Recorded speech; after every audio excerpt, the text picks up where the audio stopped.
So itong si Defensor ngayon mga sangkay ay nadidikdik dahil nga po dito kay Gutesa, no? Na mukhang siya daw po ang isa sa tinuturong mastermind o nasa likod nito mga sangkay. Ngayon, may kumakalat na video about kay Mike Defensor na kung ano ang nangyayari ngayon mga sangkay, kung papaano pinadala si Gutesa, nangyari na rin pala ito noon. Well, tingnan po natin dahil nga po viral ang video na ito.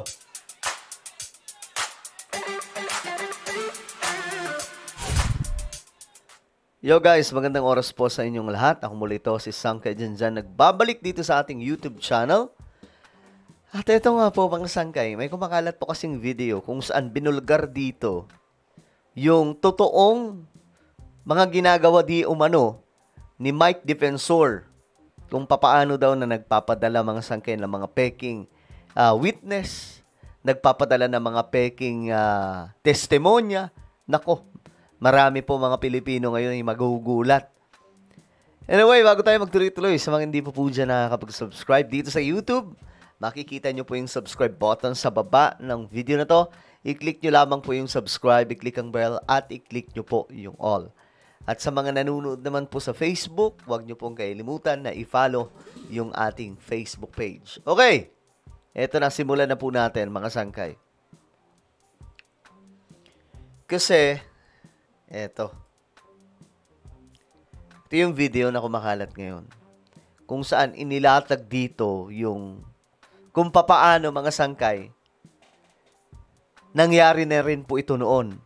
Kaya nga lang, ganun din po ang pangyayari na ulit mga Sangkay, na booking, na bisto kung ano nga ba talaga ang kanyang ginawa. Ito, panoorin po natin. Viral ngayon si Mike Defensor dahil sa bagong fake witness na si Orly Gutesa, na may fake affidavit at fake notaryo. Pero teka, first time ba ito? Tuloy-tuloy muna natin saka tayo mag-react mga Sangkay. Nope. Noong 2001 pa lang, nag-train na yan ng fake witness, si Ador Mawanay, na ginamit laban kina Ping Lacson at iba pang senador. Parehong formula, fake documents, shaky testimony, tapos biglang poof, naglaho. At nung nag-retract si Mawanay, inamin niyang si Mike Defensor ang utak sa likod ng script. Fast forward to 2025, same move, new actor. Kaya kung may fake news, may fake witness, courtesy of Mike Defensor, ang certified fake witness factory ng Senado. Okay, so yun din po ang nangyari mga Sangkay. Nagulat ako kasi doon pa pala, ginawa na po ito. Oh, himay-himayin po natin. Viral ngayon si Mike Defensor dahil sa bagong fake witness na si Orly Gutesa. Yan, si Orly Gutesa.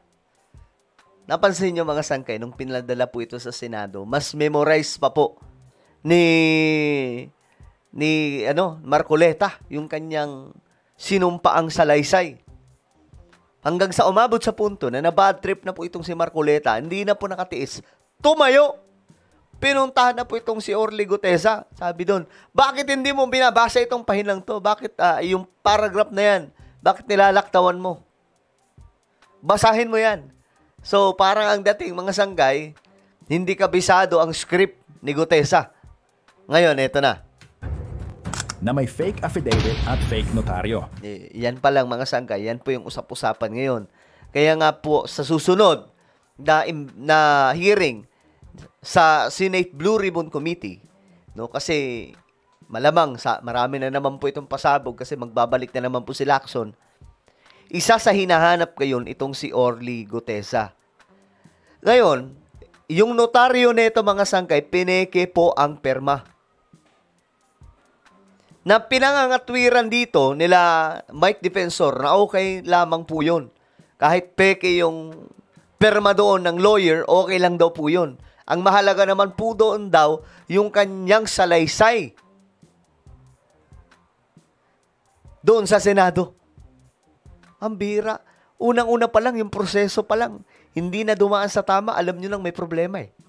Peneke, so ibig sabihin, malamang, peke po yung nilalaman ng kanyang salaysay. Di po ba? Fake yung notaryo. Abay, pambihira mga Sangkay. Pero teka, first time ba ito? Ito na. First time ba itong nangyari? Nope. Noong 2001 pa lang, nag-train na yan ng fake witness. Ayan, 2001. Mayroong fake witness daw din po na lumutang. At yan po yung taong yan, mga sangkay. Iisipin nyo, 2025. Ilang taon na po yung nakalipas, mga sangkay. 'Di ba? 2001, ito din po yun. Si Ador Mawanay, na ginamit laban kina Ping Lacson at iba pang senador. Itong Ador Mawanay. Ginamit daw mga sangkay kay Lacson at iba pa mga senador. So, ito din po, mga sangkay, yung strategy. Same na mga nangyari. Parehong formula, fake documents, shaky testimony, tapos biglang poof, naglaho. At nung nag-retract si Mawanay, inamin niyang si Mike Defensor ang utak sa likod ng script. Huli. Nung mga sangkay, nagkabukingan na kasi nung nahuli, dahil nga po sa isang kaso, doon na po niya inamin na ang nasa likod pala ng script na yon ay si Mike Defensor. Booking, mga sangkay. Saan nangyari?